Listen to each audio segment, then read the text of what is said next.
इतने कॉल्स, इतने सारे कॉन्ग्रेचुलेटरी मैसेजेस जो आए हैं, सो ऑब्वियसली ओवरवेलमिंग है। मैं तो बस अपना पढ़ते गया एंड एग्जाम दे दिया तो आ गया। रैंक 1 का सपना मैंने ऐसे नहीं देखा था, पर हाँ ये जरूर था जो भी देना है अपना बेस्ट देना है। मैं कभी सोच के नहीं रखा था कि रैंक 2 आएगा मेरा।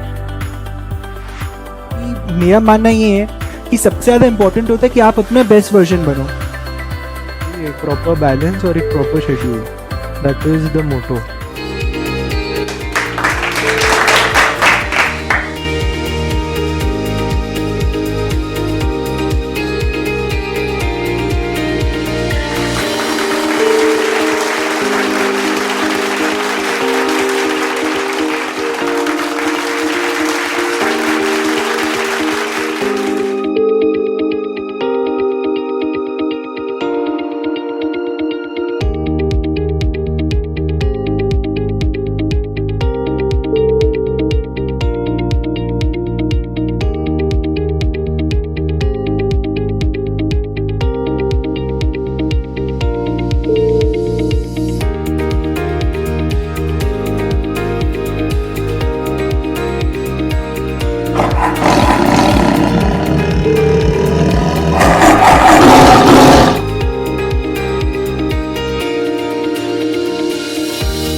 So yes, dear students, आइए कंटिन्यू करते हैं। Business is regarded as an economic activity due to the following reasons. पैसा कमाने का एक्टिविटी है business. The objective of business activities is to sell goods and services for profit. ठीक है, पैसा कमाना है, प्रॉफिट करना है। 100 रुपये का चीज़ है अगर है तो 120 में बेचना है या 101 में बेचना है। Business activities require use of scarce resources like capital, labour, raw materials etcetera. ये इकोनॉमिक्स का कॉन्सेप्ट को मर्ज किया जा रहा है, यूज ऑफ स्केर्स रिसोर्सेज। ठीक है, रिसोर्सेज स्केर्स होता है। जब हम इकोनॉमिक्स पढ़ेंगे तो आप इसको कोरिलेट कर लीजिएगा। Business activity satisfy the needs of businessman and their families by generating income. भाई जो भी बिजनेसमैन है इनकम से खुद भी मजा करेगा, अपने परिवार को भी मजा कराएगा। सही बात है एकदम। Business activities also satisfy various needs of general public. General public का नीड कैसे? अरे गुड्स मैन्युफैक्चर हो रहा है, सर्विसेज मिल रहा है जनरल पब्लिक को, by making goods and services available to people. तो वही सेम टू सेम बात है। अब आइए बात करते हैं प्रोफेशन का। Profession Profession. The term profession means an occupation which involves application of specialized knowledge. ठीक है, specialized knowledge is the first keyword दोस्तों। ठीक है, and skills to earn a living. The person who are engaged in profession are called professionals. They render मतलब they give.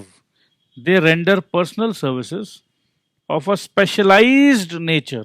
अब मेरे को बुखार है, डॉक्टर का जो सर्विस है वो स्पेशलाइज्ड है। ठीक है, ये नहीं कि कोई भी बता सकता, कोई भी नहीं, डॉक्टर ही बताएगा। ठीक है, इंजीनियरिंग का सर्विसेज कोई भी नहीं, इंजीनियर ही बताएगा, तो specialised nature to their clients. The service is based on professional education, right, उनको पढ़ाया जाता है, ट्रेनिंग दिया जाता है और एक्सपीरियंस भी होता है। तो again the key word is professional education, training and experience. Professionals receive fee for their services. Word क्या यूज कर रहे हैं? फी। बोले तो भैया पैसा, ठीक है, money, but technical word is fee for the services. Chartered accountants, medicine, law, tax consultancy are examples of professions. ठीक है जी। The main features of a profession are as follows.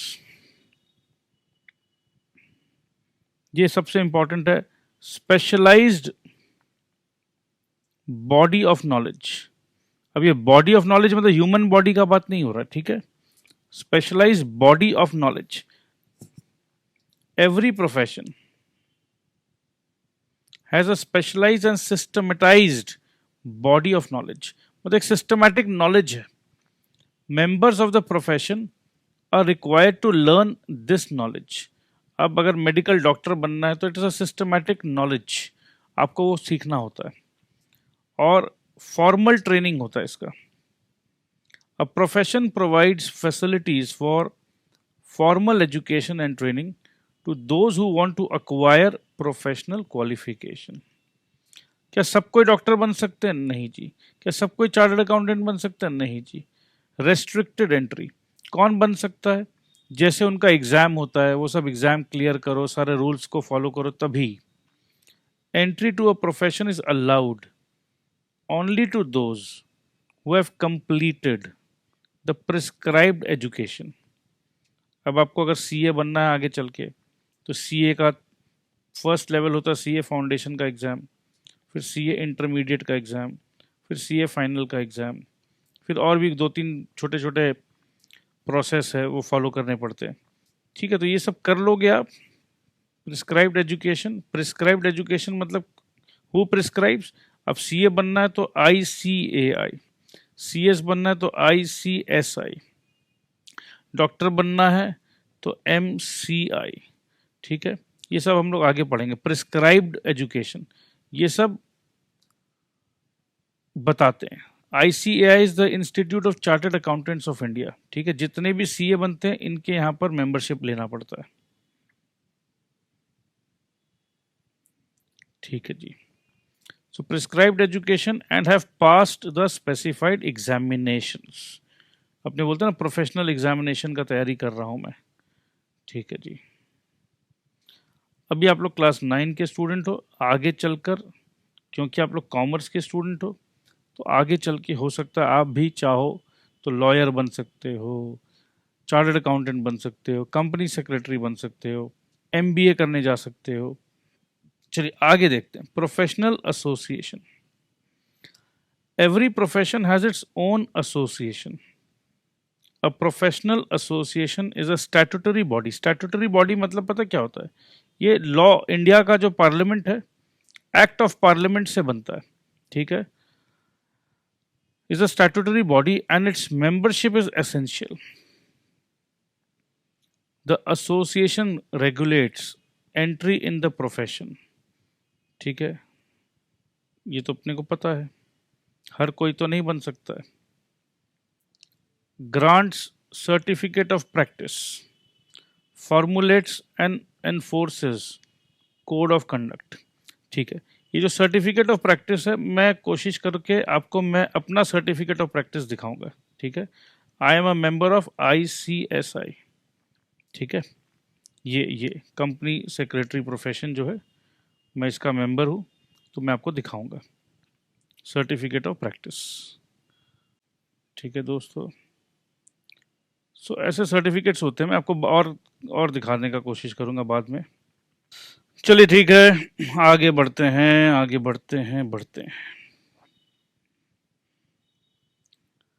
ठीक है, names of various professions and their respective associations are given below. चलिए, बहुत सारे professions होते हैं, उनका नाम देखते हैं। मेडिकल प्रोफेशन, प्रोफेशनल को क्या कहलाते हैं वो? डॉक्टर्स। और एसोसिएशन कहाँ से होता है इनका? Medical council of India. अगर आपको लॉयर बनना है तो लॉ का profession, you will be called lawyers, bar council of India. Accounting profession, chartered accountants, the institute of chartered accountants of India. Company secretary profession, company secretaries, the institute of company secretaries of India. Cost accounting profession, cost accountants, the Institute of Cost and Works Accountants of India.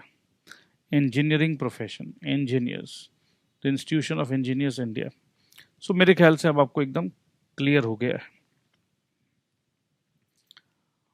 अब ये जितने भी profession वाले होते हैं ना, इनके बारे में जब हम पढ़ रहे थे तो 4 पॉइंट पढ़ा हमने।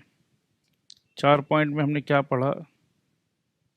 Specialised body of knowledge, formal training, restricted entry, professional association, और 2 पॉइंट और है service motive. Professionals are expected to emphasise services to their clients rather than economic gain. ठीक है, सर्विस मोटिव होना चाहिए। अब डॉक्टर जो है अगर सारा दिन सिर्फ धंधा नहीं कर सकता है, ठीक है, उसका फी चार्ज करता है, ठीक है, बट बेसिकली डॉक्टर एक सेवा भाव से डॉक्टर है। Code of conduct. The activities of a professional are regulated by a formal code of conduct. The code is prescribed by the professional association of which he is a member. तो doctor कहाँ का member होता है दोस्तों? Doctor होता है MCI का member, medical council of India. तो ये सब सारे डिटेल्स अभी जस्ट हमने आपको यहाँ पर पढ़ाया है। चलो अब हम बात करेंगे एम्प्लॉयमेंट का। तो बिजनेस का बात हो गया, प्रोफेशंस का बात हो गया, अब हम बात करेंगे एम्प्लॉयमेंट का। Employment employment means an economic activity where people work for others in exchange for some remuneration. Remuneration मतलब सैलरी, पैसा। The persons who work for others are called employees. The persons or organizations which engage others to work for them are called employers. तो मेरे ख्याल से इसमें समझाने का कुछ नहीं है। The remuneration given by an employer to his employee is known as wage or salary. इसमें भी कुछ समझाने का नहीं है, ठीक है। फैक्ट्री वाले को वेज बोलते हैं और ऑफिस वाले को सैलरी बोलते हैं, ठीक है। The employee performs the work assigned to him by his employer as per the terms and condition of employment. ठीक है, एम्प्लॉयमेंट का टर्म्स एंड कंडीशन जो भी है, ऑफिस इतना बजे आना है, सैटरडे आना है, हाफ डे लीव, ये जो भी इनका टर्म्स एंड कंडीशन है, तुमको यही काम करना है, इसको रिपोर्टिंग करना है। There is an oral or written agreement between the employer and employee. Oral भी हो सकता है, बातों से हो सकता है, या एकदम राइटिंग में हो सकता है। The employee acts under the guidance and control of his employer. The employer may be a government department, undertaking or a private firm. ठीक है, गवर्नमेंट डिपार्टमेंट मतलब वेस्ट बंगाल गवर्नमेंट या स्टेट गवर्नमेंट या सेंट्रल गवर्नमेंट या private firm. Employment thus includes all types of jobs in government offices and private enterprises. ठीक है, अगर आपके पापा बिजनेसमैन हैं, उनके ऑफिस में कोई काम कर रहा है तो वो प्राइवेट एंटरप्राइज हो गया। When a professionally qualified person works as an employee, जैसे हमने बताया था ना, एक डॉक्टर है, but doctor is working as an employ हो सकता है, ठीक है। He is also said to be in an employment. For example, doctor may be employed in a hospital, a chartered accountant may be working as an accountant in a company, and a lawyer may serve as a law officer in a bank. तो ये सब भी मुमकिन है, मतलब professional लोग भी employ हो सकते हैं। So various examples of employment are as follows.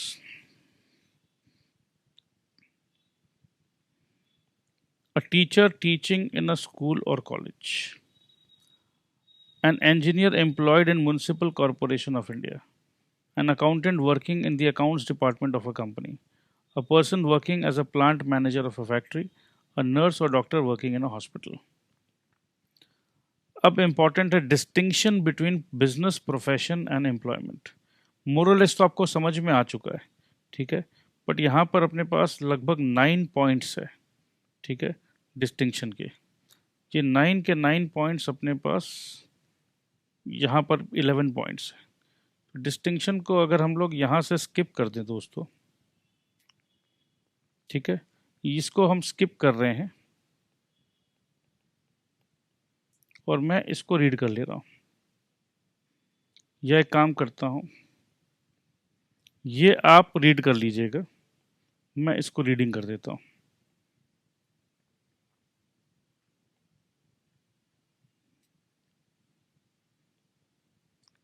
Mode of establishment. भाई बिजनेस कैसे एस्टैब्लिश होता है, प्रोफेशनल कैसे एस्टैब्लिश होता है, या प्रोफेशन कैसे बनता है, तुम प्रोफेशनल कैसे बनते हो, और एम्प्लॉयमेंट में हम कैसे आते हैं. तो बिजनेस का अगर पहले बात करें हम, a business enterprise is established when an entrepreneur, entrepreneur मतलब जो इंसान बिजनेस करने के लिए रिस्क लेता है, पैसे लगाता है, ठीक है. बिजनेसमैन को भी एक अच्छा भाषा में एंटरप्रेन्योर कह रहे हैं, ठीक है.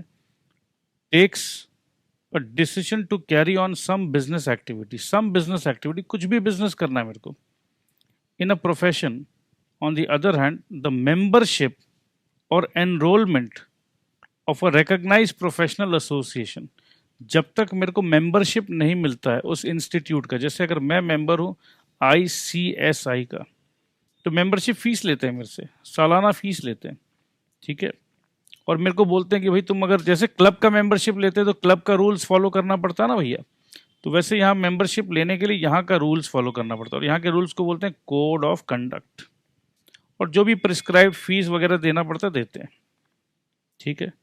तो प्रोफेशनल कैसे बनता है, वहाँ का मेंबरशिप लेने के बाद, ठीक है. प्रोफेशनल एसोसिएशन और इंस्टीट्यूशन इज एसेंशियल मतलब एकदम ज़रूरी है. In order to take up employment, किसी के यहाँ जॉब करना है, a person has to enter into a contract of service. Contract मतलब एक अग्रीमेंट, लिखा पढ़ी में कि चलो ये तुम सर्विस करोगे आके, you need to serve me, ठीक है, और you need to serve the organisation. Okay, nature of work. अब बिजनेस में क्या नेचर होता है,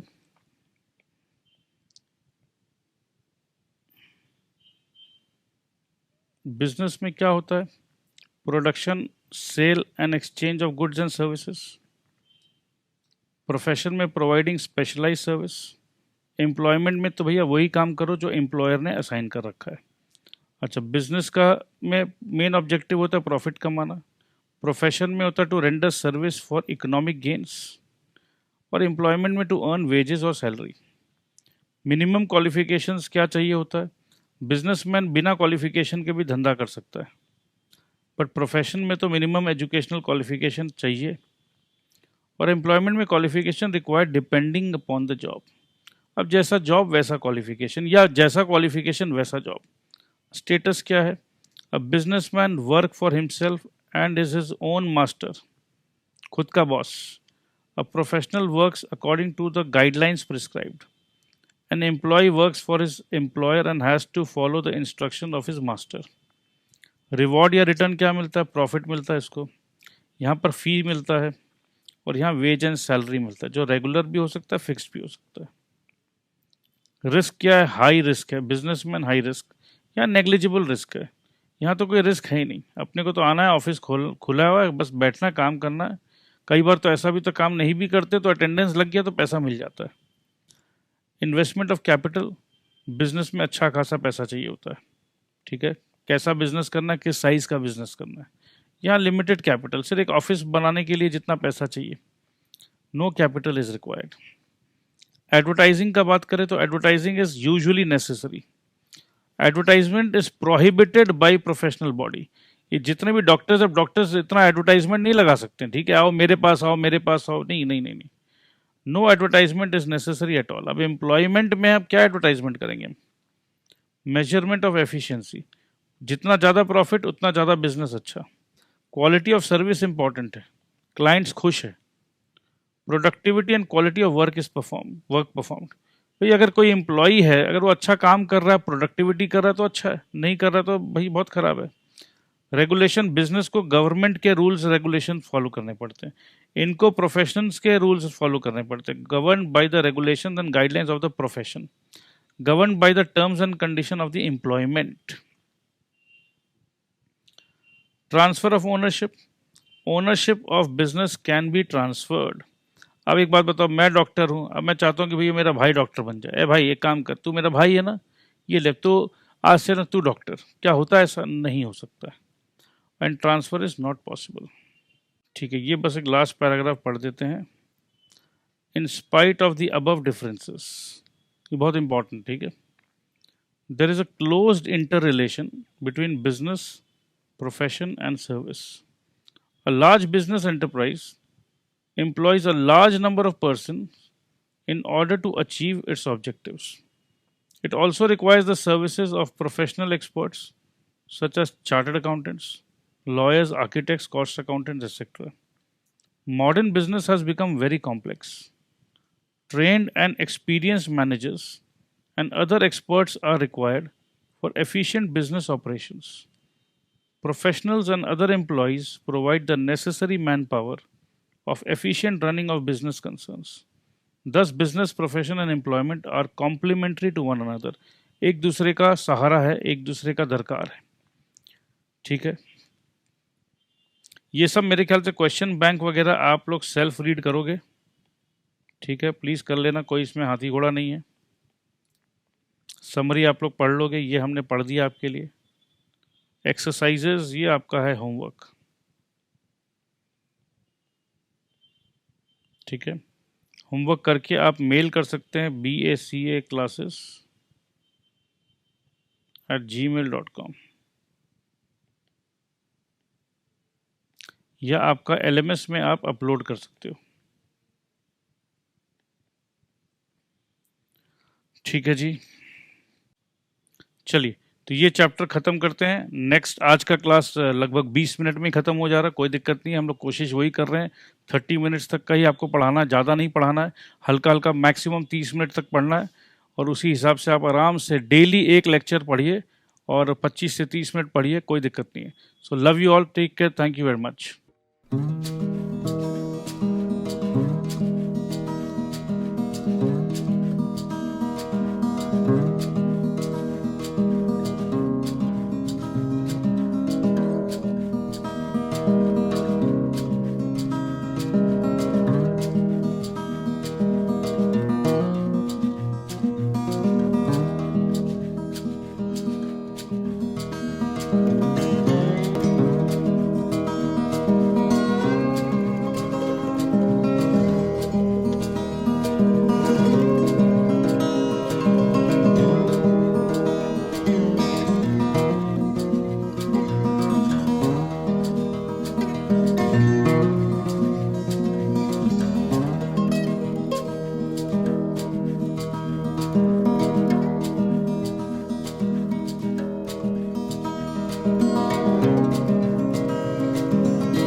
है।